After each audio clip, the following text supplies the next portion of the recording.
So you're looking into manufactured homes, and you keep running into this term lot rent. It can be a little confusing, right? Well, don't worry. In this explainer, we're going to break it all down: what it is, what you're paying for, and why it matters. All right, let's just tackle the biggest myth right out of the gate. Is lot rent really just paying for a patch of dirt? I mean, it's a totally fair question, but the answer, as you're about to see, is a whole lot more interesting than that. Okay, so let's start by pulling back the curtain on this mysterious monthly fee. What are you actually getting for your money? And look, if you've ever felt confused or even a little frustrated by it, you are definitely not alone. It's a super common feeling. But here's the cool part.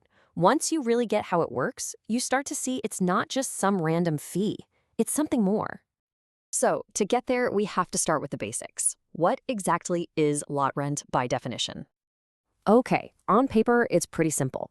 Lot rent is the monthly payment you make to lease the plot of land your home is sitting on.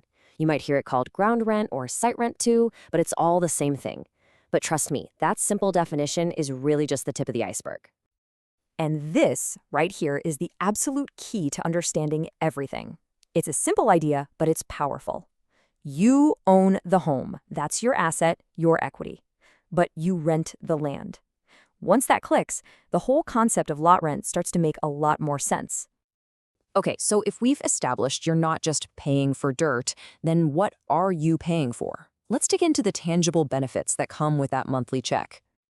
Think of your lot rent as the engine that powers the whole community. Yeah, it covers your right to use the land, of course, but it also pays for all the stuff you don't want to deal with yourself. Road repairs, keeping the landscaping looking nice, and the fun stuff, the shared amenities like pools, clubhouses, maybe even playgrounds for the kids. Now, on the flip side, it's just as important to know what's not included. Your personal homeownership costs, those are all yours. We're talking about your home mortgage or loan, the property taxes on the actual home, your home insurance, and your personal utilities like electricity and gas. So lot rent is for the community. These costs are for your private home. And here's a quick pro tip, just something to keep in mind. Some communities might have separate amenity fees for optional or premium services, maybe for a pool pass or if you want to rent out the clubhouse for a party. The best advice here is simple. Always ask for a full itemized breakdown of all costs before you sign anything. No surprises. This brings up a really big question, though. You might be looking at two different communities and the lot rent is wildly different. So why? Why do the costs vary so much? I mean, just to put some real numbers on it, in the US, you're typically looking at a range somewhere between, say, $500 and $1,200 a month. That is a huge difference. So what's behind that gap? Well, it really boils down to four main things. First up, the classic real estate mantra: location, location, location. A community in a prime spot near a city or the coast is going to cost more. Then you've got the amenities. A place with a resort-style pool and a brand new gym will have a higher rent. And of course, the community's size and the basic value of the land itself all play a big role in that final number. If all of this lease stuff sounds kind of familiar, it should.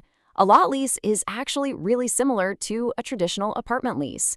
You'll see the same kinds of things like a typical 12-month initial term, options to renew, and the usual 30 to 60-day notice periods. The game-changing difference, of course, is that with a lot lease, you own the home itself. Okay, so now that we've gone through all the nuts and bolts, I want to reframe this whole conversation. Let's try to stop thinking about lot rent as just another bill, another cost. What if we started seeing it as an investment? Exactly. It's not just a fee you're forced to pay. It's an investment in the quality of life for the entire community. That money isn't just vanishing into thin air. It's being put right back to work in the place you live. So what's the return on that investment? Well, it looks like well-maintained, beautiful surroundings that you can be proud of. It's having access to amazing amenities like a pool or fitness center that you don't personally have to clean or repair. It's the convenience of having services right there in your community. And for a lot of people, it's about the resident programs and a real sense of belonging. That's the lifestyle you're investing in. So, I'll just leave you with this one question to think about. The next time you're evaluating a community and you see that lot rent number, are you just seeing a cost? Or can you now see the investment in the lifestyle that you're getting in return? Thinking about it that way might just change everything. Thanks for tuning in.